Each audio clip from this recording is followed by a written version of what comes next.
This is Brad Burke, the Managing Director of the Rice Alliance for Technology and Entrepreneurship. And I want to thank you very much for inviting us to talk about best practices in running university incubators. It's a great pleasure to be with you this day. And I'd like to tell you a little bit about the Rice Alliance.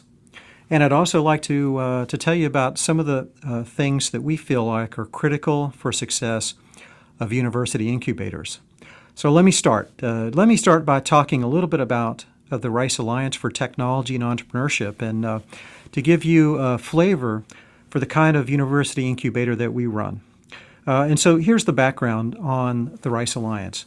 We were founded in the year 2000, and unlike some other university entrepreneurship centers and incubators, we were founded as a cross-campus initiative.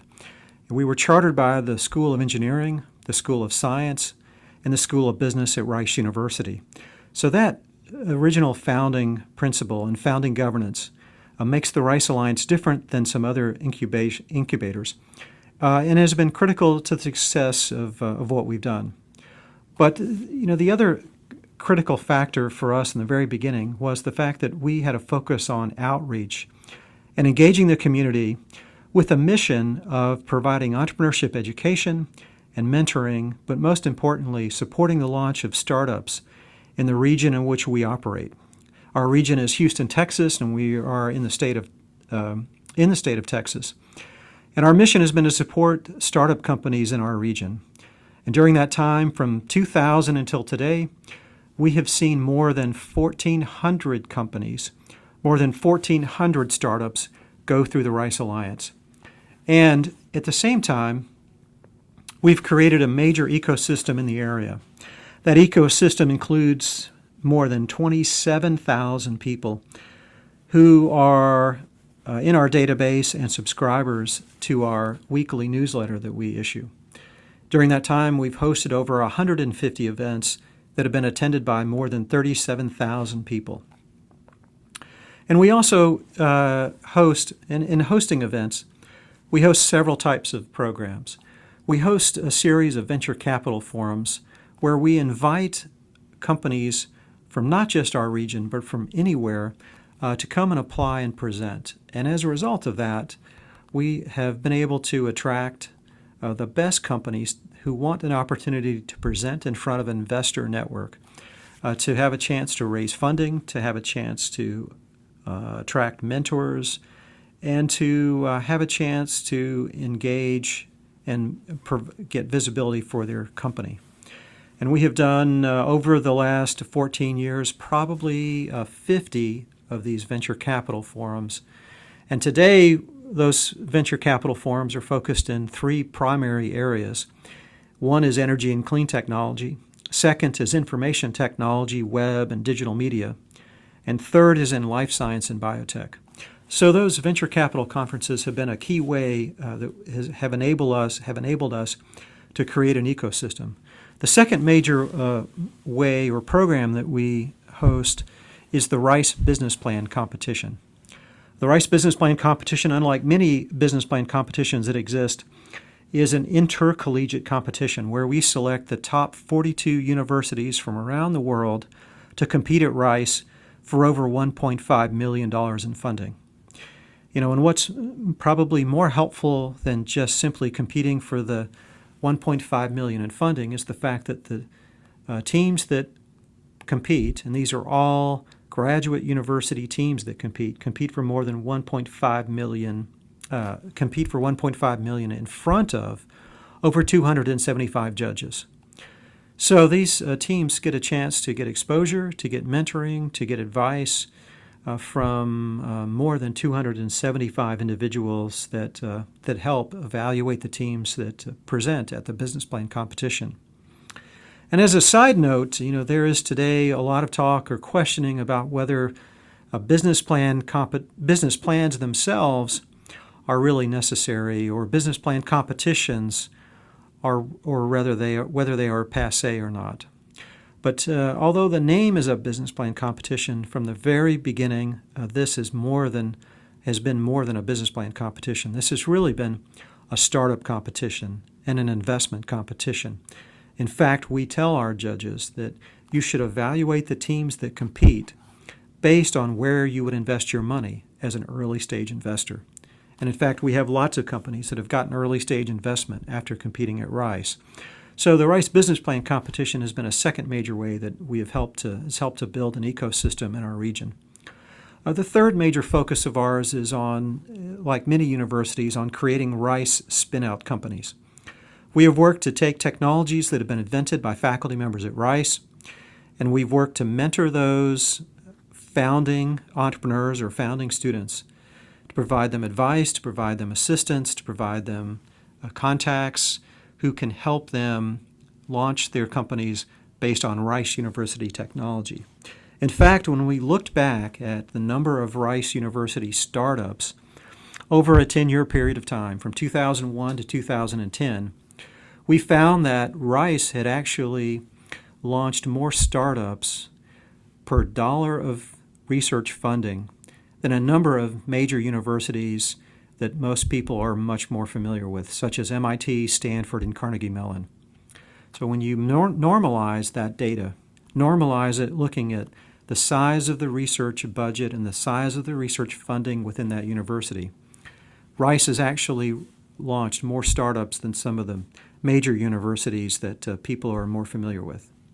And then the fourth area of our focus has been more recently on our accelerator program.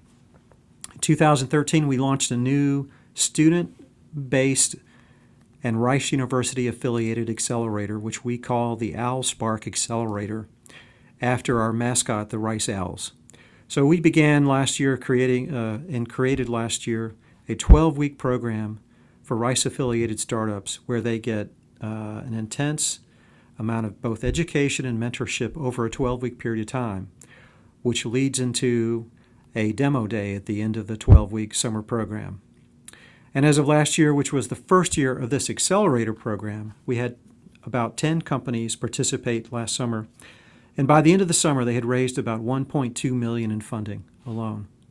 So we've been able to develop our accelerator and incubator programs by not just having a single program, but having multiple programs that engage a large number of stakeholders and help actually not just engage stakeholders from the from the community, but help build an ecosystem, and that's been critical for our success.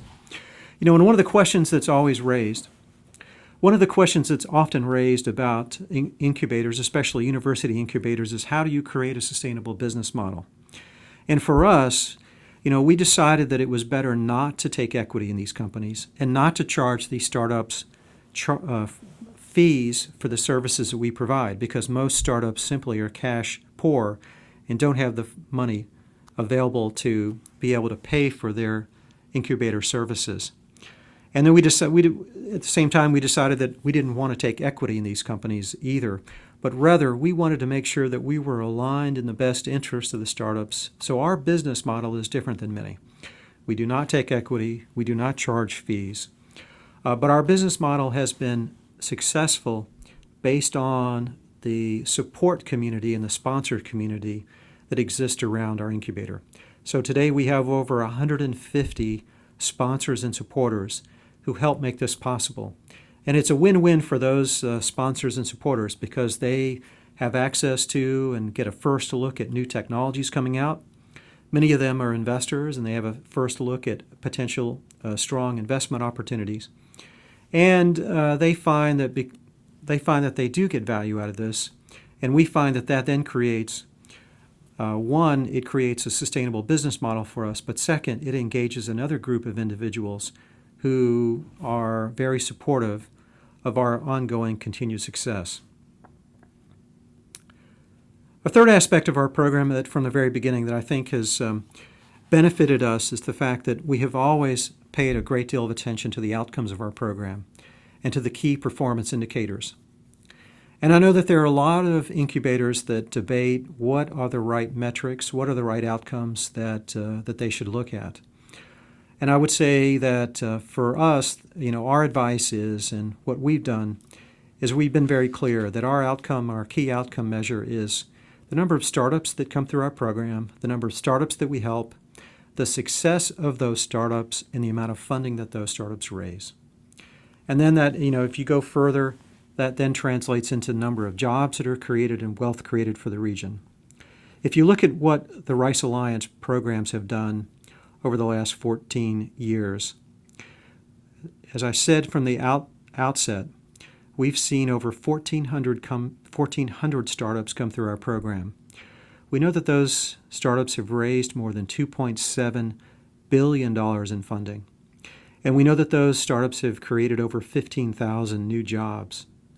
And so that we're able to, by focusing on a few key performance metrics, keep our focus on what we think is really important, which is helping to create successful startup companies that grow, create wealth, are able to attract funding, and create jobs. And if you look at the Rice Business Plan competition alone, we've also measured the success of companies that have participated in the Rice Business Plan competition. There have been about 400 companies over the 10 years or 14 years of the Rice Business Plan competition. We know that over 200 of those companies successfully started their company after competing at Rice, and about 140 of those companies are alive and well today.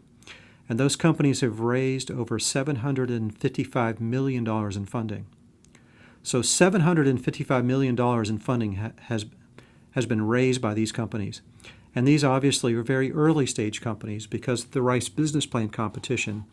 These companies are student-based companies initially when they come to the competition, and they're at the very early stages of getting funding. So overall, if we look at what are the critical success factors for us, and that I would suggest, or we would suggest, would be critical to a university-based incubator. The critical success factors are these.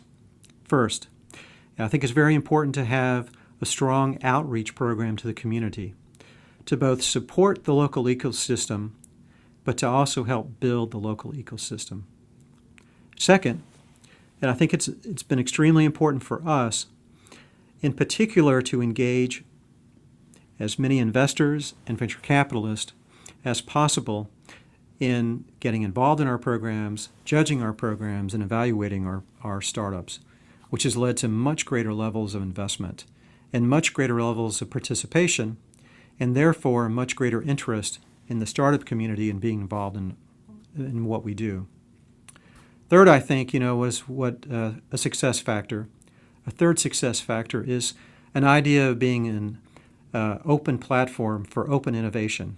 And what I mean by that is that, I think it's been critical for our success to focus not just on Rice University startups, which we could have easily done, and there would have been a lot of arguments to focus just on Rice because because Rice University is what we're a part of. But what's been a success to us is to have an open platform where we invite the best startups to participate in our venture capital forums. We invite the best startups to get mentoring in our programs, and we invite the best startups to participate in the Rice Business Plan competition. So this sort of concept of open innovation has been very important to the path that we've been on and the path of success that we've been on. A fourth success factor for us has been to operate our own university incubator in the same way that we counsel our startups, and that is to operate on a basis where you're lean, you're mean, and you're hungry, meaning that you watch every dollar that you spend, you act like a startup, you're very conscious of focusing on a few key priorities, and you do that in a way where you try to minimize the amount of money that you spend so that you focus on having the biggest impact and having the most value for what you do. Unlike many university entrepreneurship programs, we don't live on endowment. So we have to go secure the funding and secure sponsors for everything we do. And for the most part, we have to secure that sponsorship each year and renew those sponsors and supporters every year. And that's a good and bad thing, but the good part about that is that it ensures that we continue to provide value to the people that support us, and it keeps us very conscious of who our customers are, which I would say Our customers are the startups that we support and the community of supporters and sponsors that get value out of this. And third, and probably third in the list, is Rice University itself, and that we do want to help support the launch of startups out of Rice, and we have done that. But we have to make sure that we support all of our stakeholders in this process in order to create this sustainable business model. And those, I would say, are the critical success factors that have benefited the Rice Alliance for Technology and Entrepreneurship at Rice University. It has been a very rewarding 14 years. And what has been most rewarding, and I think is most rewarding for most incubators, is to see those startups, see those fledgling and new entrepreneurs able to take the lessons that they learned, able to take the mentoring that we provide, and become the next entrepreneurial success story. This is Brad Burke, the Managing Director of the Rice Alliance for Technology and Entrepreneurship, and I appreciate the opportunity to have shared some of the lessons learned with you today.